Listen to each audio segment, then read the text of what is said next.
दोस्तों नमस्कार, मैं वरिंदर पटेल। उत्तर प्रदेश की सबसे महत्वपूर्ण सीट, सबसे पहले आपको बता दें कि 10 विधानसभा पे उपचुनाव होने हैं और आपको बता दें कि लगातार हर सीट पर अखिलेश यादव समीकरण को बदलते हुए नजर आ रहे हैं। आपको बता दें कि सबसे बड़ी अपडेट है, मझवा विधानसभा उपचुनाव में समाजवादी पार्टी किसको कैंडिडेट बनाएगी, यह अपडेट इसमें है। और किस तरह से समीकरण मझवा विधानसभा का जातीय समीकरण क्या है और कौन से कैंडिडेट सपा की तरफ से अंदर खाने सूत्रों के हवाले से जो जानकारी मिली है बिल्कुल परफेक्ट कर दिया गया है।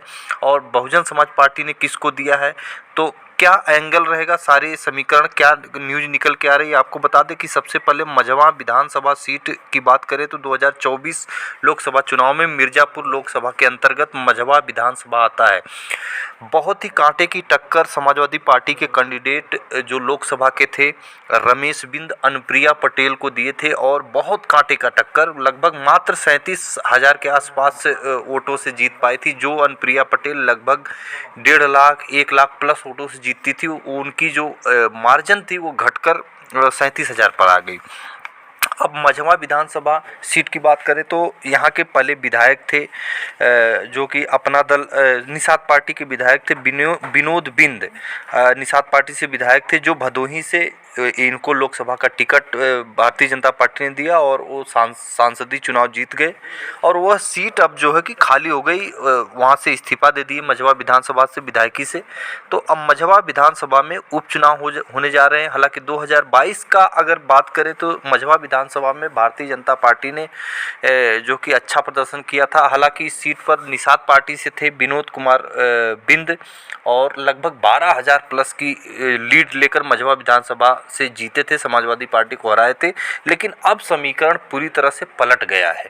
अब समीकरण पलट गया है जब से अखिलेश यादव ने पीडीए को लेकर आए हैं। पिछड़ा दलित अल्पसंख्यक वोटों को जिस तरह से टिकट वितरण किए, जिस तरह से इन मुद्दों को लेकर, पिछड़े दलित अल्पसंख्यक समाज के मुद्दों को लेकर जिस तरह से अखिलेश यादव अग्रेसिव मूड में रहे, उसका बहुत बड़ा फायदा हुआ और लगातार इस पर अखिलेश यादव अग्रसर होते हुए चले जा रहे हैं। तो अब मैं बता दूं कि सबसे पहले मझवा विधानसभा में समाजवादी पार्टी के जो कैंडिडेट होंगे आने वाले समय में, जो उपचुनाव होने वाला है, ये कैंडिडेट जो है कि रमेश कुमार बिंद ही रहेंगे। बताया जा रहा है समाजवादी पार्टी की तरफ से, जो सूत्रों के हवाले से जानकारी मिली, रमेश कुमार बिंद तैयारी पूरी तरह से जमकर कर रहे हैं।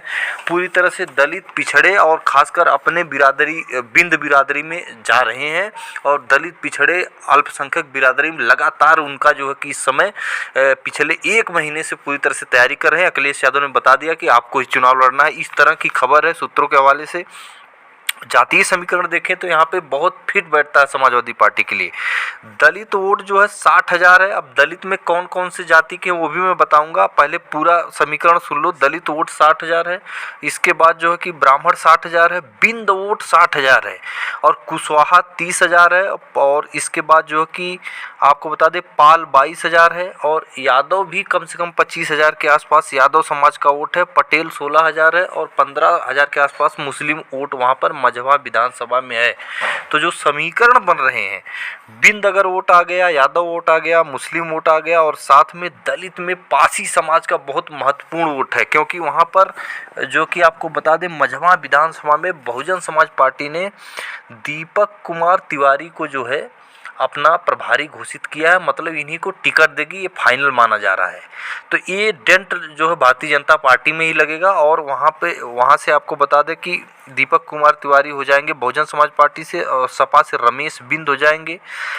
और भारतीय जनता पार्टी अभी अपने पत्ते नहीं खोले हैं, लेकिन समीकरण जो है वो समाजवादी पार्टी के फेवर में इसलिए आ रहे हैं कि जो लोकसभा का चुनाव हुआ था, जो मझवा विधानसभा थी, बिल्कुल कम से कम 13 से 14 मतलब 2,000 के कम वोटों का अंतर था उस विधानसभा पे रमेश बिंद और अनुप्रिया पटेल के बीच। तो इतनी कड़ी फाइट दिए थे और खासकर मझवा विधानसभा में तो बहुत गजब का वोट जो है कि रमेश बिंद को मिला था, समाजवादी पार्टी को मिला था। तो इसलिए लगातार आपको बता दें कि कुशवाहा वोट 30,000 है और बाबू सिंह कुशवाहा का बहुत अच्छी पकड़ बताई जाती मझवा विधानसभा में।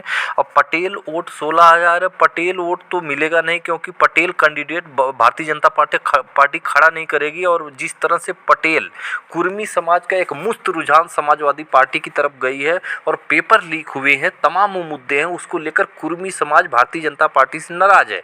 मजबूरी में वोट दिया है अनुप्रिया पटेल को, क्योंकि वो जातीय समीकरण को देखते हुए 2024 में। लेकिन इस बार जो है कि पटेल कैंडिडेट नहीं रहेगा मझवा विधानसभा में, तो ये 16,000 वोट जिस तरह से कम 7 कुर्मी तो सांसद समाजवादी पार्टी से बन गए, तो ये जो प्रभाव है इसका एक मुफ्त प्रभाव समाजवादी पार्टी पे ज़मीन पर देखता हुआ दिखाई दे रहा है। इसलिए वहाँ पर समाजवादी पार्टी पूरी तरह से हावी होती हुई दिखाई दे रही भारतीय जनता पार्टी के ऊपर।